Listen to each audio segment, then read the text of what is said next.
바로 덫입니다. 이 새누리당에는 제가 보기로는 정치적인 승부사가 없어요.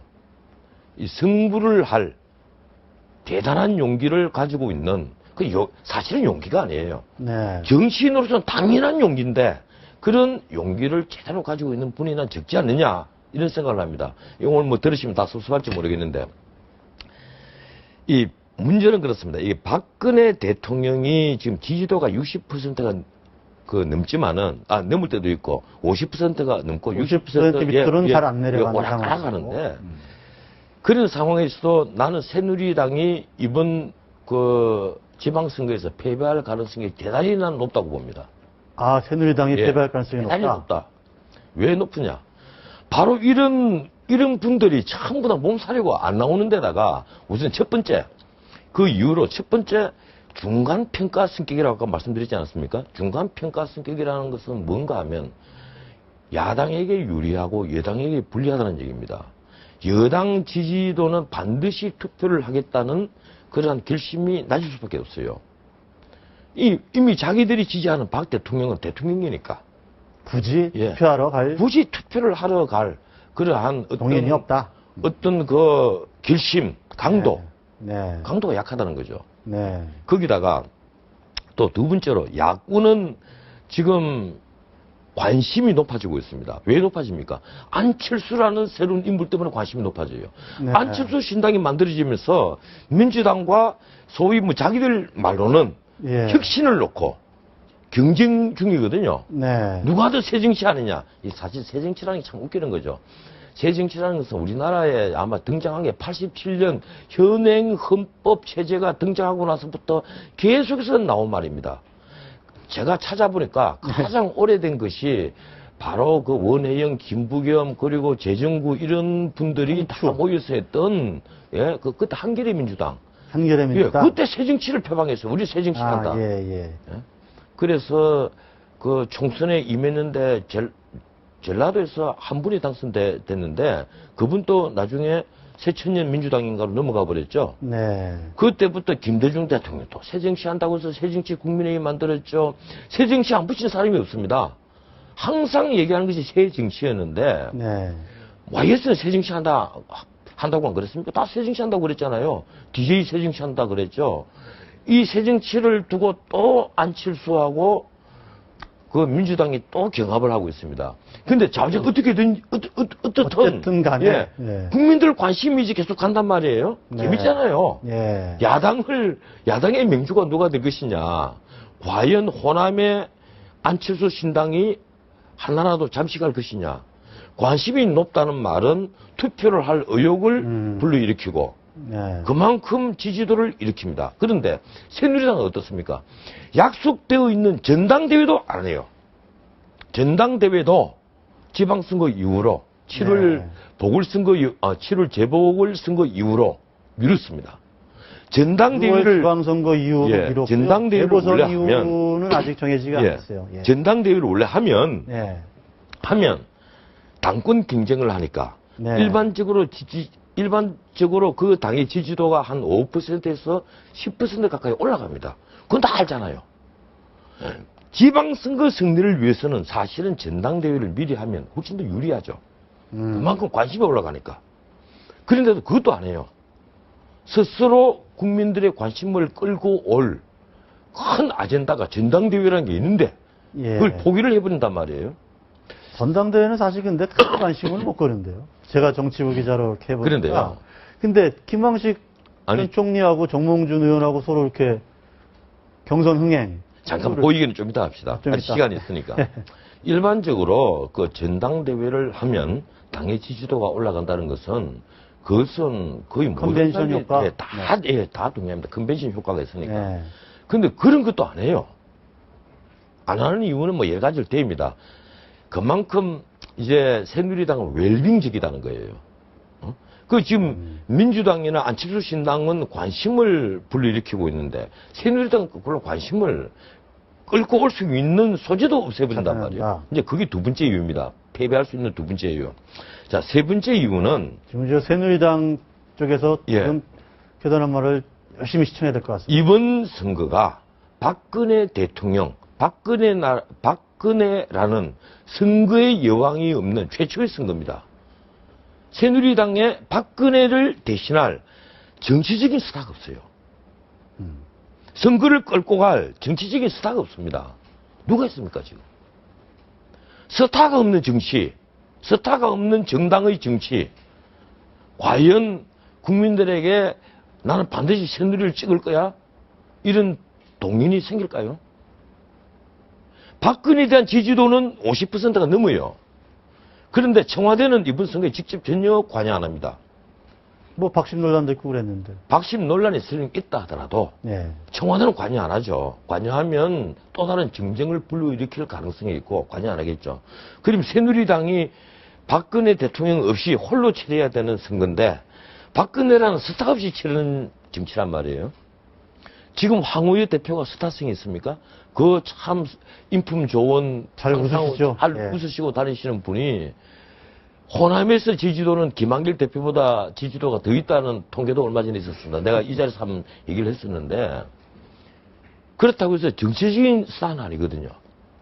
누가 이 선거를 이끌 것이냐? 새누리당에 누가 이끌 것이냐? 누가 이끌 것으로 생각합니까?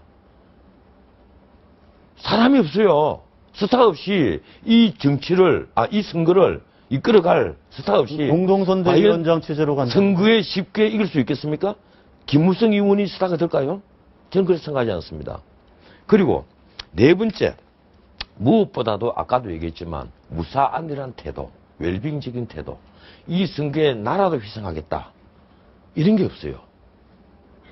이 선거에 나라도 희생해서 자 나가자. 가령 김문수 지사가 선거를 포기하고 대권을 위해서 중앙당으로 복귀한다면 네. 자 내가 지자리에 한번 가보자. 내가 모든 걸 희생하더라도 가겠다. 이런 결연한 의지가 보인다라든지 그런 게 없어요. 그런데 과연 선거에 쉽게 이기겠습니까? 흔히 우리가 사적생애라 그러잖아요. 죽자고 하면 이긴다, 산다는 거. 근데 그게 없는데 쉽게 못 이긴단 말이에요. 내 생각은 새누리당이 결코 쉽게 이길 수 없는 선거다.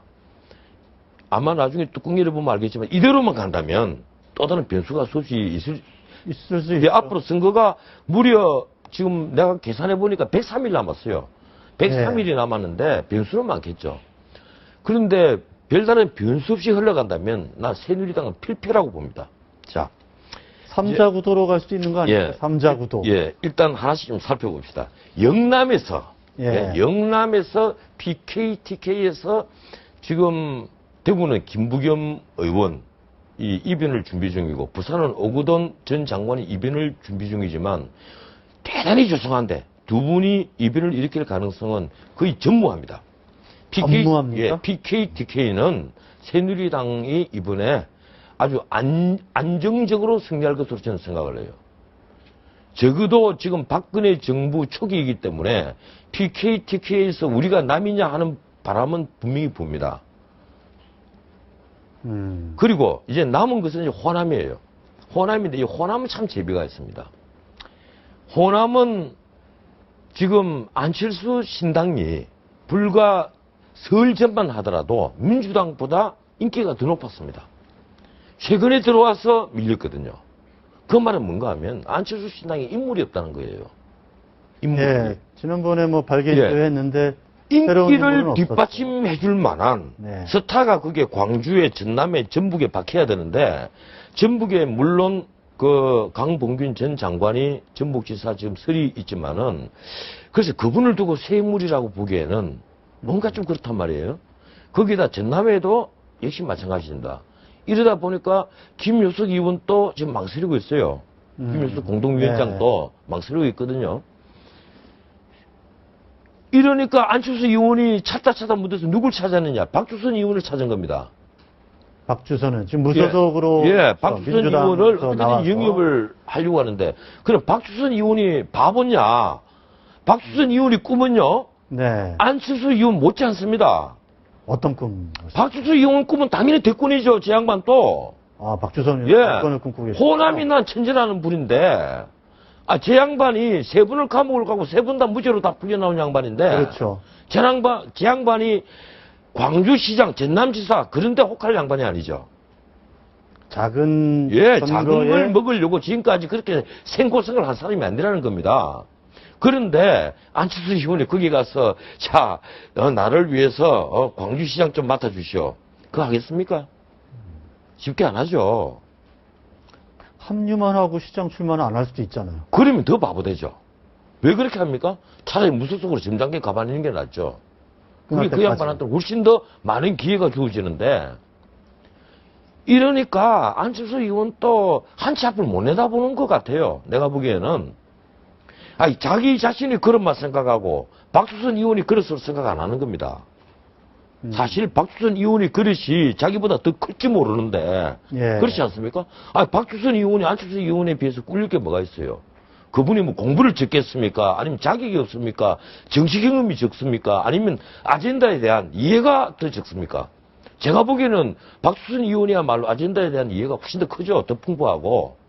근데 그분이 보면 기가 막히죠. 뭐 내보고 광주시장으로 만족하라고? 하기 싫겠죠. 이러니까 그 양반은 합의 못하는 거예요. 민주당으로 들어가는 것도 아니고. 그런데 이 민주당이요 참 재밌어요. 안철수 신당에게 호남 3석 중에 하나라도 뺏기면 민주당은 뭐가 됩니까? 바로 무너집니다. 하나만 뺏겨도. 예, 무너지죠. 호남이 텃밭이고 예. 호남이 자기 아승인데 그 3석 중에서 하나라도 무너지면 민주당은 기반이 흔들리는 겁니다. 밑에 기둥 3개 중에 하나가 뽑혀져 나오는 건데요. 네. 이러니까 민주당도 절체절명이죠. 이러니까 민주당도 박주선 의원에게 아마 맹렬하게 로비했을 겁니다. 만에 하나라도 갈까 싶어서.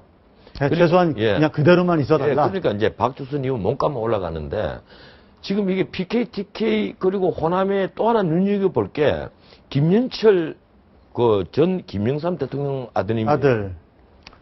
경남지사. 이분을 경남지사 후보로 하겠다. 지금 솔직히 말해서 오구돈 전 장관이나 네. 김부겸 전 의원이 얼마나 선전하느냐에 따라서 얼마나 바람을 일으키냐에 따라서 이 수도권 승부에 영향을 미칩니다.